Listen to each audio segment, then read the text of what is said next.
Imagine your country is at war, and you are in charge of the department of outside-the-box ideas to help your country win. One day, you receive a packet with top secret written all over it. Inside, you find details and pictures of bomber planes returning to air bases after carrying out missions in enemy territory. This is what they look like. As you can see, there's a lot of bullet holes in the wings and tails of these bomber planes. The Air Force top brass need your help in reducing the damage to the bombers. Now the repair staff have an obvious solution to this problem. Armor the planes in the wings and tail so that these planes can withstand enemy fire better. But on the flip side, armoring the planes increases their weight, making them more difficult to take off and maneuver. Facing this dilemma, they asked you for your opinion. You have to choose between these two options. A. Yes, add armor in the heavily bullet-hit wings and tail area. B. Don't armor the returning bombers. Eventually, the pilots will learn how to dodge the enemy fire better. So, what would you suggest?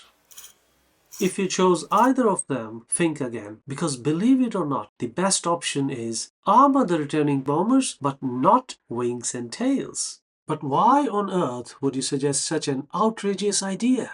Here is why. The repair staff are only looking at the fighter planes that returned to the air bases.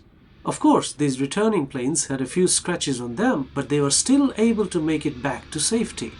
But the Air Force staff are not taking into account the bombers that never made it back.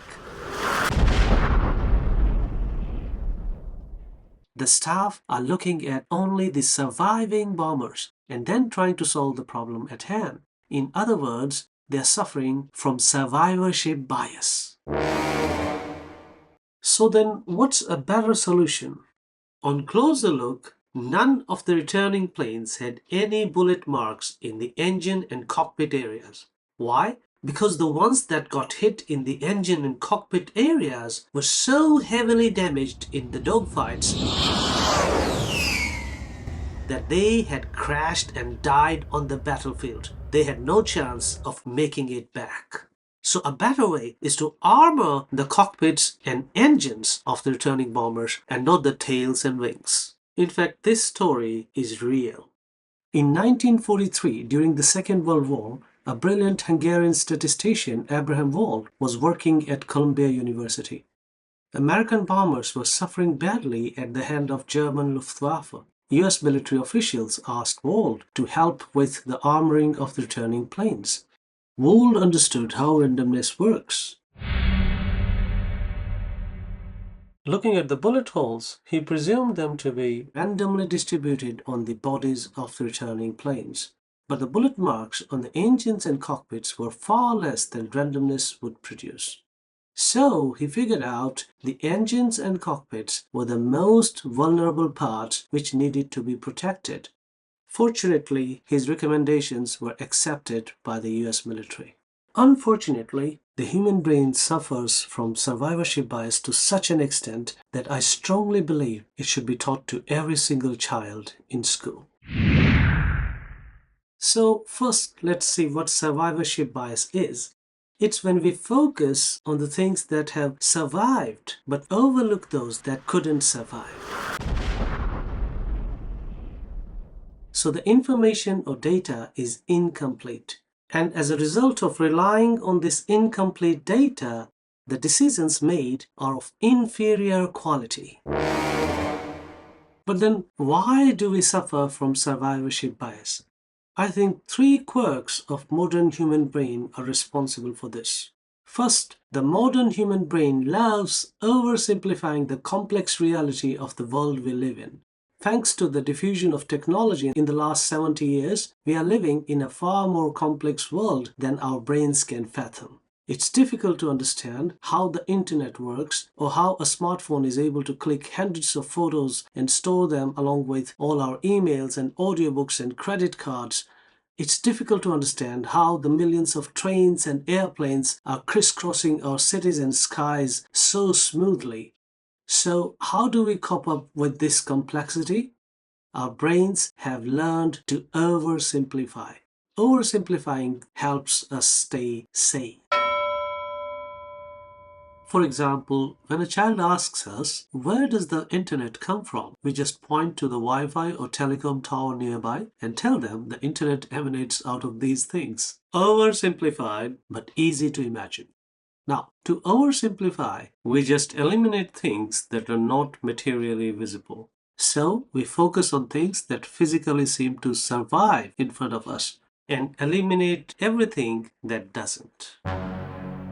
Second, we don't understand how statistical probability works. Our primitive brains mostly think in terms of what I call emotional probability instead of statistical probability. When we estimate the chances of something happening, we give more weightage to the things that we can recall easily. And what things can we recall easily? Emotional things. Yes, emotional stuff stays in our memories longer. For example, most people remember stories such as the hare versus tortoise or David versus Goliath. We remember movies such as Gladiator or Princess Mononoke. We remember and recall the underdog winning against all odds theme.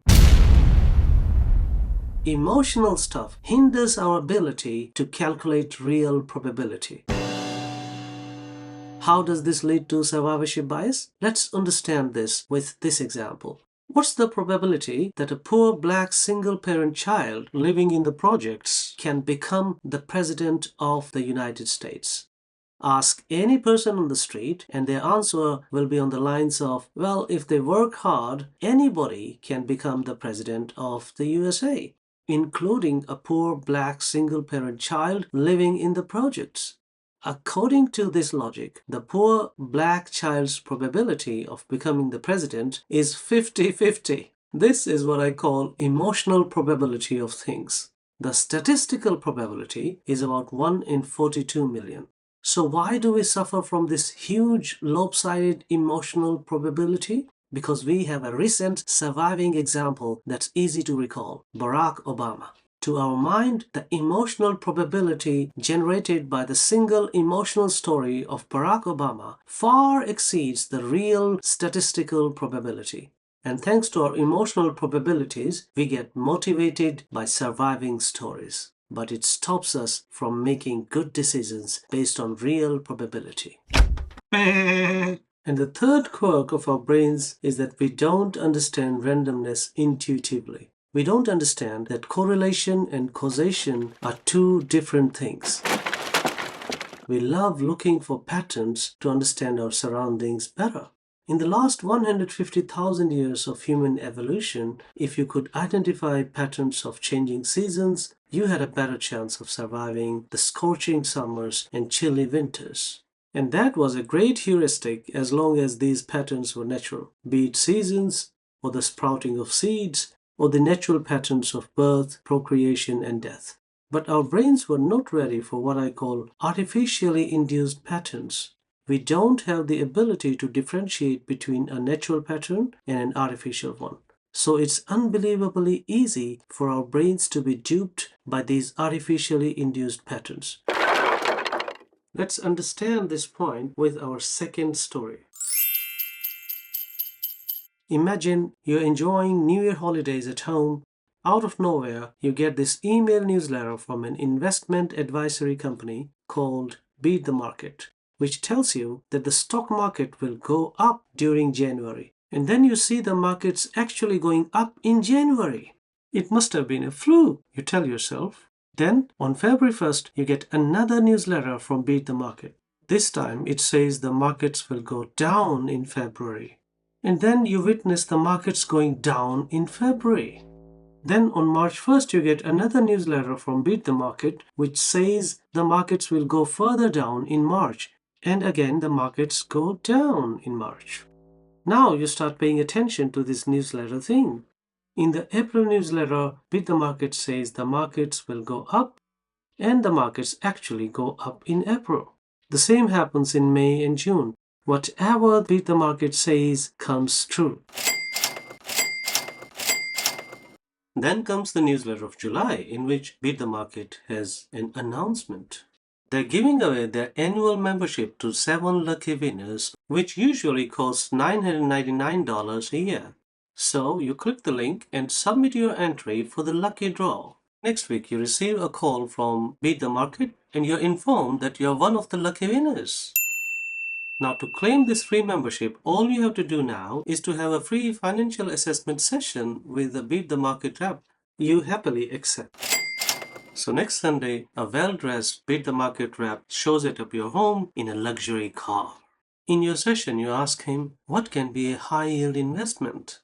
He tells you that Beat the Market's CryptoBricks hybrid fund has been returning 43% returns over the last 5 years. After the session is over, the Beat the Market rep wishes you great financial success and goes away. During the course of the next week, you invest about $8,000 in this BRICS hybrid fund of Beat the Market, and by August, you realize all your investment in Beat the Market has disappeared. After going through the 4 stages of grief, you finally realize Beat the Market was a fraud scheme.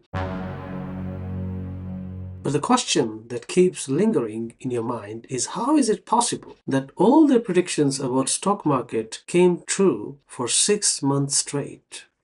And the sobering answer is, Beat the Market used your brain's tendencies of pattern seeking and oversimplification against you. The frauds understand statistics and randomness better than you. They knew very well that your survivorship bias brain will make a flawed decision which will leave you worse off. The trick is very simple. First, the fraudsters bought a database of 10,000 people from an internet-based data seller for a measly 50 cents a pop. Based on their internet search history, it was confirmed that all of them were interested in investing their money for higher returns. And now the game begins. In January, the fraudsters sent a bull market predicting newsletter to 5,000 random people and a bear market predicting newsletter to the rest 5,000. And let's say in January, the market proved bullish. So all these 5,000 random people who received a bear market predicting newsletter are now cut off from the sending list. So at the end of January, the frauds still have 5,000 people to prey on. Then in February, the frauds played the same trick again, and thanks to randomness, 2,500 people still received correct predicting newsletter. They played the same trick again in March, by the end of which 1,250 people still received the correct prediction, believing they are getting sound financial advice. The frauds played the same trick again in April, by the end of which 625 people were still vulnerable. The crooks played the same trick in May, by the end of which 312 people still believed that they were getting the correct predictions of the ups and downs of stock market. And for the last time, the fraudster played the same trick again in June, by the end of which there are about 150 people who have been believing for the last 6 months that the fraudsters have been sending them genuine financial advice. This is the critical point of this scam. Because unfortunately, almost all of these 150 people will fall victim to the scam. Why? Because we don't understand how randomness works. We can't intuitively see the 10,000 people at the start in January. For each of the 150 victims, Beat the Market's predictions were always true. Each of these 150 victims assumed that everybody must have been getting the same exact newsletter. Needless to say, this assumption was incorrect. These 150 victims had no idea that they were getting newsletters that had survived randomness. Just by spending $10,000 in buying data and sending newsletters, the scammers looted $1.5 million from these unsuspecting victims. Unfortunately, many versions of this kind of nefarious scheme keep cropping up from time to time. Especially in this day and age of social media targeting, these fraudsters can reach millions of innocent muggles in an instant. In your fight against survivorship bias, asking this question is very important. how many people or things were there at the starting line. Then look at how many have survived. If the answer is 2% or less, and if the period is less than 10 frequencies, it's very probable that the success you see was a result of sheer probability and randomness. We saw in case of military planes and beat the market type operations that we made a non-optimum decision because we didn't think about the total number of things at the starting line. But of course, now that we know about this, you will never make decisions without looking at the number of things that were there at the starting line, right? Then let's say you want to be a successful computer coder or a successful actor, or you can fill in whatever you fancy to be successful at. Let's say, for example, you want to be a successful tech entrepreneur. So now, would you like to read about and hear about the stories of companies such as Microsoft and Apple? Or would you like to know more about companies such as Kodak and Xerox as well? Most of us still follow the surviving companies. But think about it for a second. Focusing on the survivors, for example, Apple, can lead you to wrong ideas of how they got successful. Out of Apple's about 350 products, only 10 can be considered successful in the market. Also, Apple has almost never developed original technology for its products.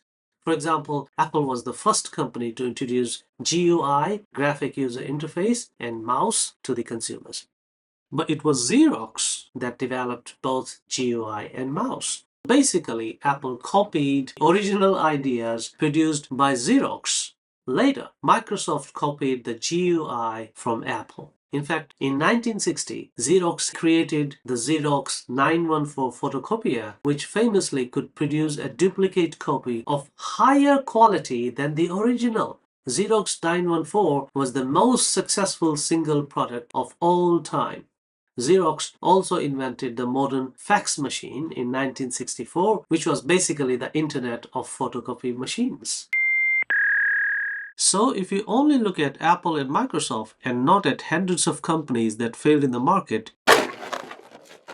including Xerox, which actually did invent technology that created the success of Apple and later Microsoft, you won't be able to understand the real reason of success: random chances.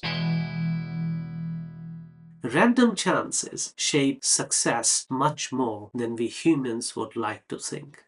Luck and timing play a much bigger role in the survival of the winners and annihilation of the losers.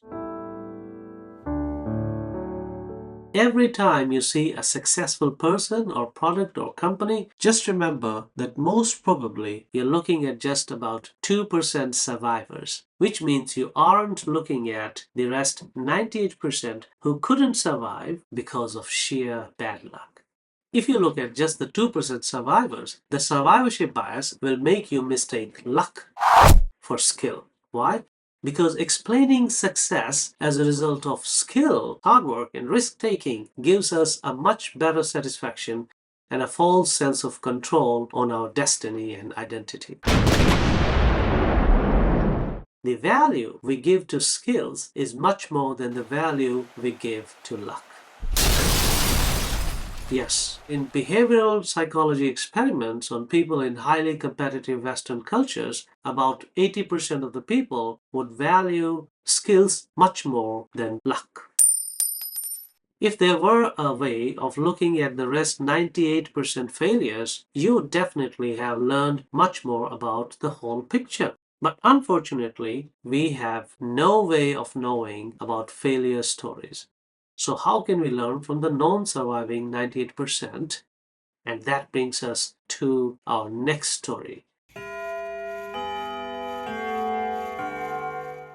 Near the airport in Ann Arbor, there's a giant warehouse that looks like a barely organized supermarket of more than 140,000 grocery products on display. You can't buy any of them. And none of these products are available for sale in any other supermarket in the world. Why? Because all of these products are the ones that failed to find any customers when they were first launched in the market. Welcome to the Museum of Failed Products. On the display are forgotten items such as Pepsi AM Breakfast Cola, Gillette shampoo for oily hair only. The list goes on. How on earth can this super niche museum make money?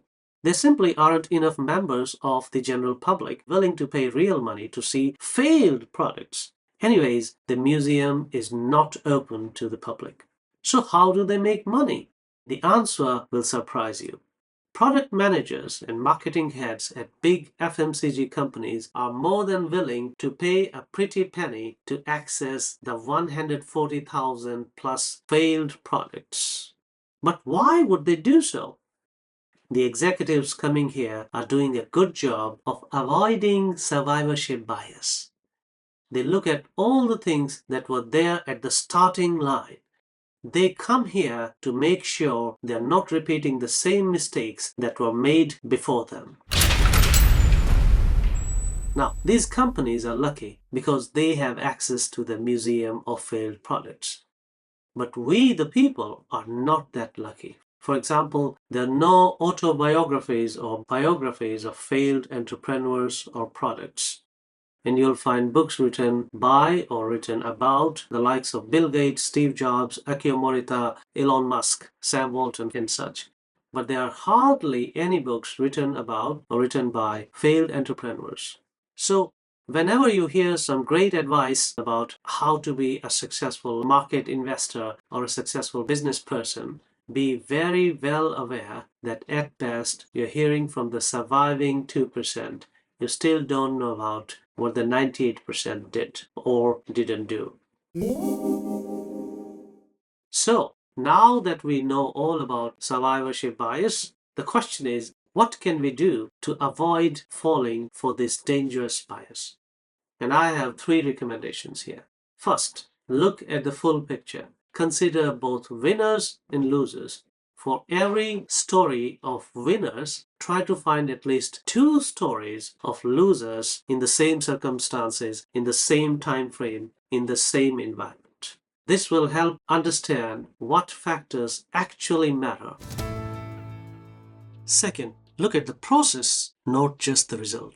Because if you're result-oriented, you'll only focus on few surviving outcomes. On the other hand, if you are process-oriented, you're not only looking at all the things that were there at the starting line, but you are also able to understand why some of the things that were there at the starting line missed out or lost out or could not survive the process, and why the result is what it is. And third, have a very clear understanding of how chance and randomness influence our lives much more than we think. We should never forget that success and survival are very much a function of chance and randomness. Thanks for watching till the end, and I'll see you in the next one. Until then, bye-bye.